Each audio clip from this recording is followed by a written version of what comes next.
Assalamualaikum warahmatullahi wabarakatuh. Apa kabar kawan VOS TV?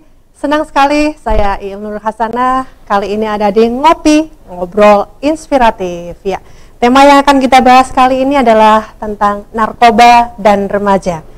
Terkait dengan narkoba dan remaja, alhamdulillah sudah hadir di studio Kepala BNN Kota Mojokerto. Ya, langsung kita sapa beliau ya. Ada Ibu Ajun Komisaris Besar Polisi Suharsi SH.MSI. Iya. Assalamualaikum Ibu. Waalaikumsalam warahmatullahi wabarakatuh. Iya. Apa kabar Ibu? Alhamdulillah luar biasa ya. Tampaknya senyumnya bahagia sekali ya, nih Bu. Harus ya, di tengah pandemi harus sehat, harus happy. Pastinya ya. Seperti itu. Selamat datang di VOS TV SM Mojosari Bu ya. Kita nanti akan ngobrol santai tentang narkoba dan remaja. Mari kita nikmati dulu Bu, biar kita lebih santai lagi Bu ya. Monggo Ibu. Ngeteh dulu biar nggak salah paham ya. Alhamdulillah ya Bu ya. Alhamdulillah. Iya, pagi ya, cerah sekali. Baik Bu ya, terkait dengan narkoba dan remaja tadi Bu ya.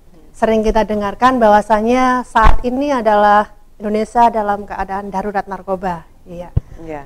Ada slogan jauhin narkoba. Jangan pernah coba-coba dengan narkoba. Betul. Nah, tertarik ini Bu, sebenarnya narkoba itu apa sih Bu? Baik. Mungkin bisa dibagi dengan kawan VOS TV semuanya. Silakan Ibu. Sebelum saya nanti kita panjang lebar ya ngobrol tentang masalah narkoba dan kaitannya dengan remaja. Saya ingin menyapa dulu kepada para pemirsa ya. Perkenalkan saya AKBP Suharsi, Kepala BNN Kota Mojokerto ya. Kantor BNN Kota Mojokerto itu ada di Jalan Raya Surodinawan ya, depannya Pengadilan Agama. Jakarta, ya. Saya adalah juga seorang ibu, putra saya 3, ya, remaja, ya, ada yang sudah bekerja, ada yang masih kuliah dan ada juga SMA. Tentunya sama dengan anak-anak di sini ya, masih usia remaja. Nah tadi ditanyakan. Mengapa sih narkoba ini ya berbahaya dan sebagainya. Sebelum kita mengatakan bahwa narkoba itu berbahaya, kita ini harus tahu ya, narkoba itu apa sih ya? Narkoba itu apa sih? Kenapa harus dijauhi gitu ya? Terus kemudian kenapa sih banyak manusia ini keblinger ya, menyalahgunakan narkoba sepanjang hidupnya ya. Kalau mungkin kita bukan penyalahguna, ngapain sih dia pakai narkoba? Betul, sudah tahu jelas-jelas dilarang. Ya. Nah, tapi kan di sini kita perlu juga adanya edukasi ya. Betul, ya. Mengapa dilarang? Mengapa si A, si B, si C ini keblinger ya? Susah sekali kembali pada jalan yang benar. Nah, kalau bicara masalah narkoba itu sebetulnya singkatan ya. Narkotika, psikotropika dan bahan adiktif. Ya. Kalau narkotika ini bisa dari tanaman, bisa bukan, ya. Dan narkotika ini kalau digunakan bisa menyebabkan kehilangan rasa. Bayangkan, rasa ini bisa hilang loh, ya. Menghilangkan rasa sakit dan juga tentunya menyebabkan yang namanya ketergantungan. Kalau dalam dunia medis dan diatur, itu narkotika digunakan sebagai obat penghilang rasa sakit, terutama ada rasa sakit yang hebat ya. Dibius gitu ya. Untuk bius. Nah, pada zaman dahulu itu sebetulnya sudah ada narkotika ya Mbak. Narkotika kan jenisnya macam-macam ya. Ada opium, ada kokain, ya, ada ganja dan lain-lain. Nah, pada masa itu narkotika ini digunakan untuk kepentingan misalnya berburu. Nah, ini kan banyak yang nggak tahu ya. Berburu untuk menembak si mangsa ya, si hewan buruan ini biar dia tertidur. Memang bukan mati sih ya, tapi dia tertidur karena mungkin hewan buruan nanti kan untuk dikonsumsi ya. Nah, baru dia sembelih ya, seperti itu. Pingsan lah istilahnya gitu ya. Terus kemudian narkotika pada zaman itu digunakan untuk relaksasi. Kita sekarang ini relaksasi kan sudah tahu ya, biar tubuh kita rileks ya. Tentunya pada zaman itu digunakan seperlunya ya. Jadi tujuan relaksasi itu memang masuk pada zaman itu ya. Nah, kemudian digunakan untuk kepentingan perang. Nah, untuk apa narkotika untuk perang? Nah, narkotika digunakan oleh orang-orang yang sedang berperang. Untuk staminanya biar kuat, lebih strong gitu ya, lebih berani. Kemudian mungkin lebih beringas ya terhadap musuh dan sebagainya. Nah, itulah tentang narkotika di zaman dulu. Jadi pada zaman dulu pun orang sudah mengenal ya namanya dunia madat itu ya. Jadi mereka sudah mengenal dengan namanya kecanduan itu sebetulnya sudah ada. Jadi pada zaman itu pun narkotika bisa jadi digunakan dengan overdosis ya. Nah, orang kalau rileks terlalu berlebihan juga gimana ya akhirnya. Nah, itu. Nah, sejarah narkotika itu seperti itu.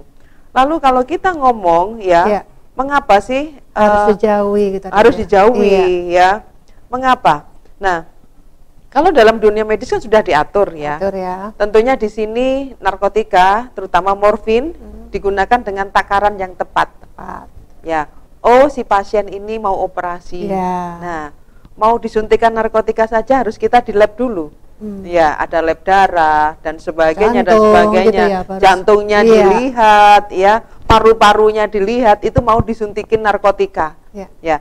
Padahal di luar sana penggunaan narkotika bisa semaunya sendiri ya. Nah, itu.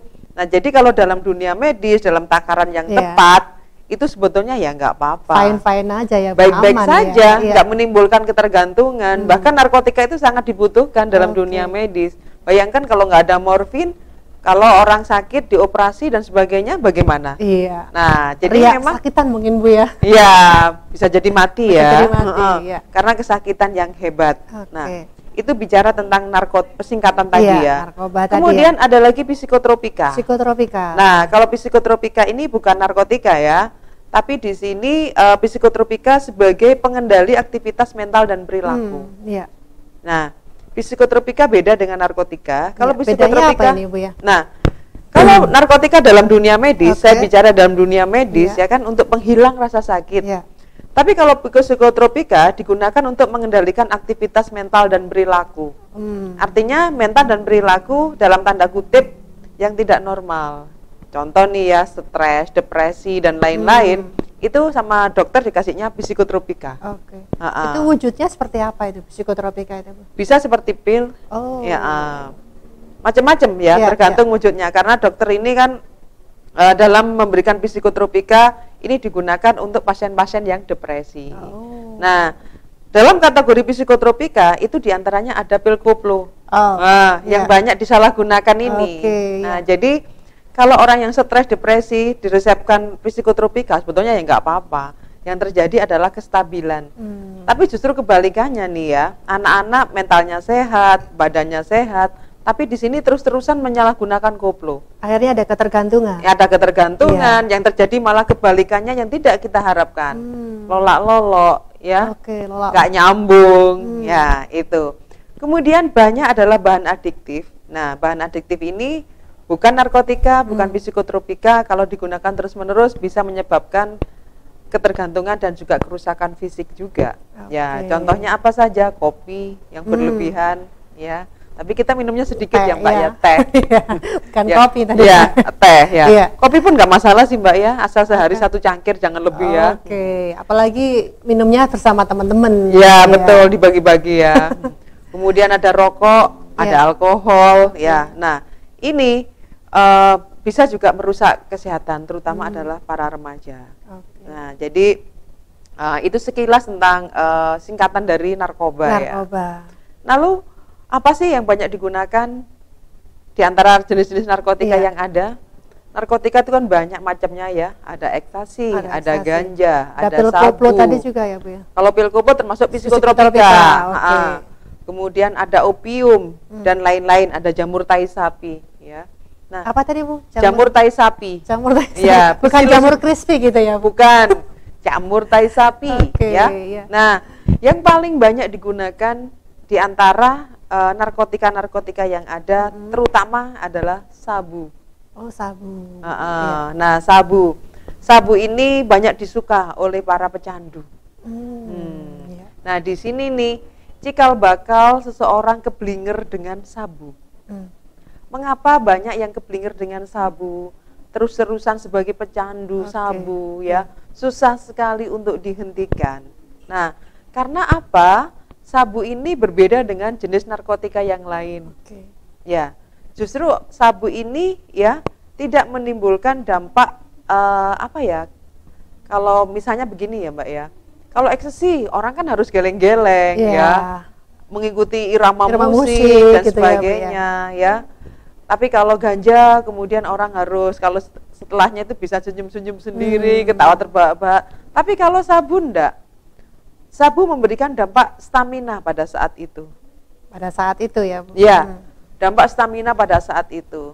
Berbekal pengalaman dari para tersangka, klien-klien yang ada di BNN, mereka itu nyabu ya, digunakan untuk menjembatani ya, happy dalam hidupnya. Happy dalam hidupnya ini seperti apa Bu ya? Nah, gini Mbak, masing-masing kita ini kan memiliki happy yang berbeda ya. Ya.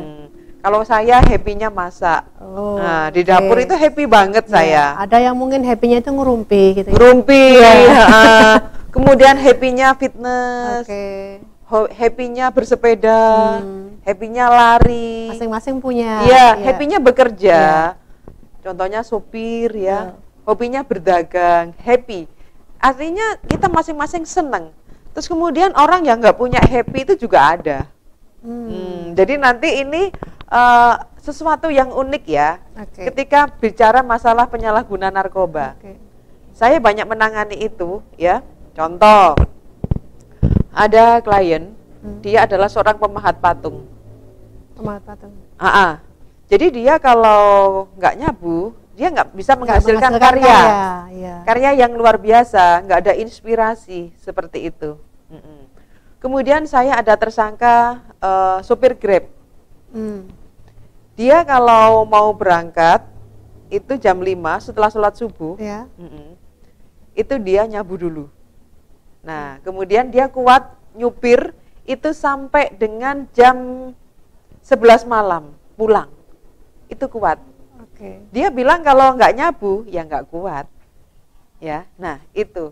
Terus kemudian ada lagi klien saya hobinya itu olahraga. Olahraga, ya. Dia kalau nyabu kuat lari 10 kilo kuat, fitness membentuk otot-ototnya. Jadi sabu ini digunakan oleh orang pada umumnya.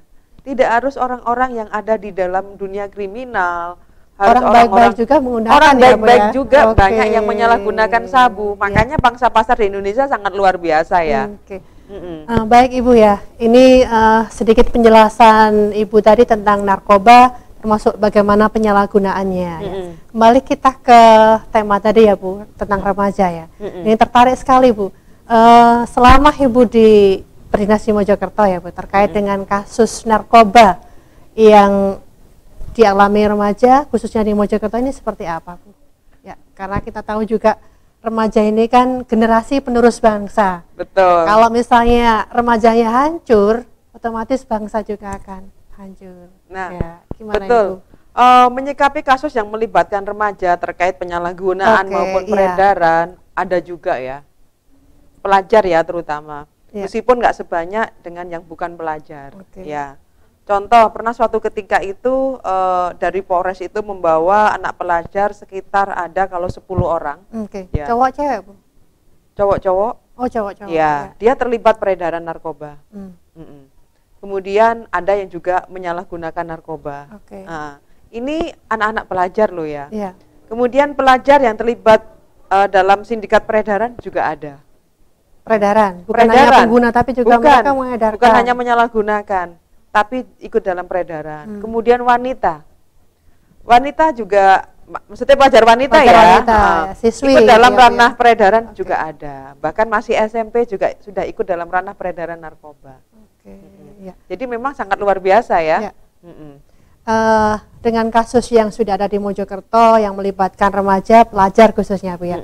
Apakah ini untuk pengguna ataupun pengedar juga? Apakah mereka itu langsung dihukum atau ada penanganan atau mungkin direhabilitasi dari BNN gitu Bu? Baik menyikapi terhadap baik penyalahgunaan maupun peredaran yang dilakukan oleh pelajar. Apakah langsung dihukum, langsung diadili gitu atau mungkin direhabilitasi dulu gitu Bu? Dilihat dulu kasusnya Mbak. Kalau dalam hal ini ketika ditangkap petugas, bisa polisi, bisa BNN, tidak kedapatan barang bukti, mereka akan dilakukan upaya rehabilitasi.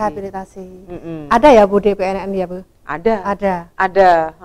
Kita ada rawat jalan. Kalau misalnya ini Bu ya, misalnya di salah satu sekolah ya, kita menjumpai kalau misalnya salah satu siswa ini dia pengguna. Kalau misalnya nanti mungkin dari pihak sekolah itu hadir ke BNN, datang ke sana menyampaikan atau atas persetujuan juga dari pihak keluarga, apakah nanti juga ada sanksi atau nanti memang ada penanganan khusus Bu? Ya, nggak ada. Jadi gini, klien rehabilitasi itu ada yang datang dengan sukarela, ada yang karena ditangkap oleh petugas. Nah, yang dengan sukarela ini tidak boleh dihukum, Mbak.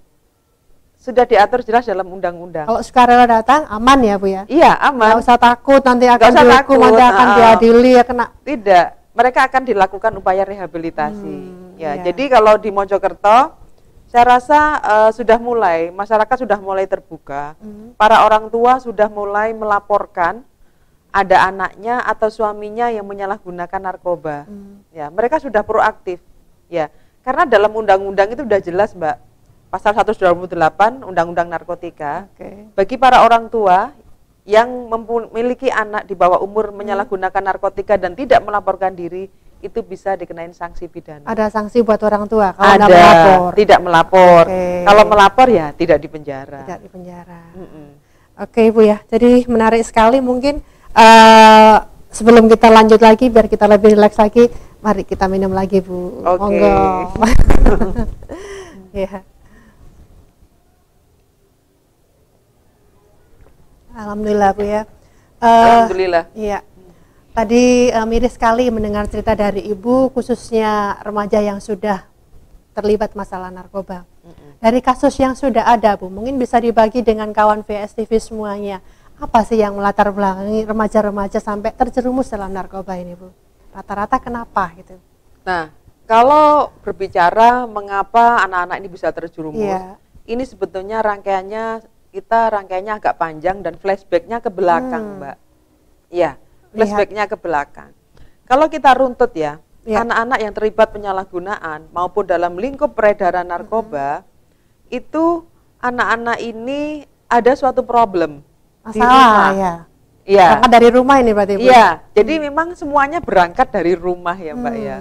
Nah, misal nih ya, di rumah itu dia mengalami suatu krisis, ya. Krisis perhatian ya, kasih sayang orang tua. Kasih sayang kan bukan berarti harus dibelai-belai kan Mbak ya. Diperhatikan ya. Konsumsi gizinya, makannya ya, keberlangsungannya, dan memang itu sudah menjadi tugas orang tua ya, terutama adalah seorang ibu. Nah, anak-anak ini ya yang terlibat dalam penyalahgunaan atau peredaran narkoba tidak harus dari kalangan yang kaya. Tidak juga harus dari kalangan yang ekonomi menengah ke bawah. Ini berada di semua kalangan. Karena semua kalangan ini tidak menutup kemungkinan terjadinya krisis kasih sayang terhadap anak. Contoh nih, kalau orang kaya, bapak ibunya sibuk, fasilitas semua ada, tapi anak jarang mendapatkan suatu kontak batin dengan orang tuanya, nggak terjadi klik. Ya, tertarik ini Bu ya. Ada istilah krisis kasih sayang ya. Mungkin ini kawan VSTV juga mengamati ya. Krisis kasih sayang ini mungkin berasal dari lingkungan, termasuk lingkungan yang paling dekat dengan anak, ya, orang tua dalam hal ini ya. Gimana pendapat Ibu ya terkait dengan peran orang tua untuk menanggulangi masalah ini tadi Bu? Nah itu. Jadi memang saya berharap ya, orang tua ini berperan betul terhadap kelangsungan kehidupan, pendidikan, ya, kelangsungan kesehatan dari anaknya. Harus bertanggung jawab penuh orang tua. Jangan hanya mengandalkan sekolahan. Jangan hanya memberikan materi saja. Gitu ya, jangan hanya materi saja. Karena apa ya Mbak ya, kontak batin, ya, komunikasi ini sangat dibutuhkan oleh mereka. Oleh para remaja ini, gitu loh. Biar mereka ini istilahnya itu ada tambatan hati ya Mbak ya. Ya, dia nggak perlu mencari tambatan hati kemana-mana. Ternyata orang tuanya pun bisa untuk bertambatan hati. Bisa diajak curhat, bersandar, menjadi teman yang baik, ya. Menjadi orang tua yang tegas kan tidak harus galak ya. Oke Bu ya, menarik sekali obrolan kita ya. Terkait dengan penanganan biar remaja kita tidak terjerumus dengan narkoba. selain peran dari orang tua ya, mungkin Ibu bisa memberikan masukan kami selaku lembaga sekolah, bahkan mungkin masyarakat sekitar dalam rangka upaya khususnya dari BNN ya, ada upaya untuk mencegah narkoba, tapi dari BNN kan juga perlu keterlibatan dari lingkungan, termasuk orang tua tadi, sekolah, juga masyarakat. Spesifiknya seperti apa Bu? Mungkin ada saran dari Ibu, sekolah itu mengadakan apa atau ada sosialisasi apa dalam upaya menyelamatkan remaja generasi bangsa ini Bu? Iya. Ya. Jadi memang kita semua harus terintegrasi Mbak ya. Orang tua, lingkungan, sekolah, ini semuanya sangat mendukung. Ya. Jadi pihak sekolah bila akan menyampaikan kepada anak-anak jauhi narkoba, narkoba berbahaya. Saya rasa kita tidak hanya berhenti sampai di situ, Mbak. Mari kita tanamkan kepada anak-anak tentang kecintaan akan kesehatan.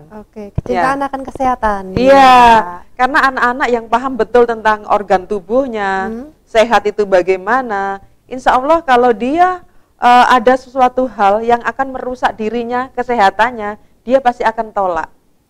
Dia pasti akan imun terhadap narkoba. Karena sudah tahu, kalau teori kan sudah jelas ya anak-anak narkoba bahayanya seperti apa. Plus anak-anak ini paham tentang kesehatan. Ini akan menghasilkan sesuatu yang luar biasa. Merugikan kesehatan diri sendiri. Iya, kesehatan dirinya. Ya. Kemudian penanaman nilai-nilai ini sangat penting. Ya, karena apapun di samping orang tua, anak-anak ini sangat percaya dengan sekolah. Dengan bapak ibu guru itu sangat percaya. Ya, kadang-kadang lebih percaya ya dibanding dengan orang tuanya. Jadi penanaman nilai-nilai ini yang penting. Jadi berbicara masalah jangan menggunakan narkoba, tapi kita harus memiliki fondasi yang kuat terhadap kecintaan kesehatan dan nilai-nilai. Ya, nilai-nilai kan bisa nilai agama ya, nilai-nilai agama. Kemudian sekolah bisa menciptakan suatu himbauan-himbauan yang kreatif. Ya, bukan lagi kita seperti spanduk yang lewer kemana-mana itu ya Mbak. Bukan itu ya.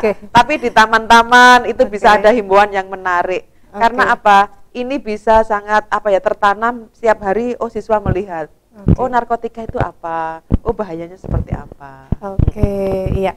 Terima kasih sekali ya Ibu Suharse ya. Tadi memang demi menyelamatkan generasi muda ya, generasi tunas bangsa khususnya di Indonesia ya, biar kita semua selamat dari yang namanya bahaya narkoba.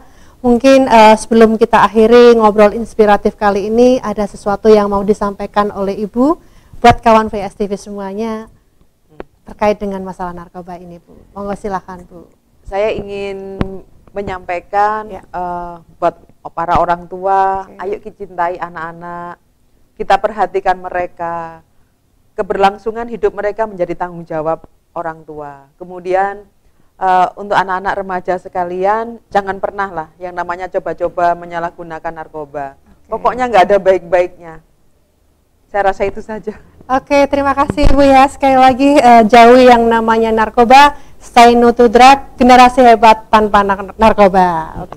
Dan saya Ilnur Hasanah sebagai akhir dari ngobrol inspiratif kali ini, mohon maaf atas segala kesalahan, mohon undur diri. Wassalamualaikum warahmatullahi wabarakatuh. Sampai jumpa pada ngopi episode berikutnya.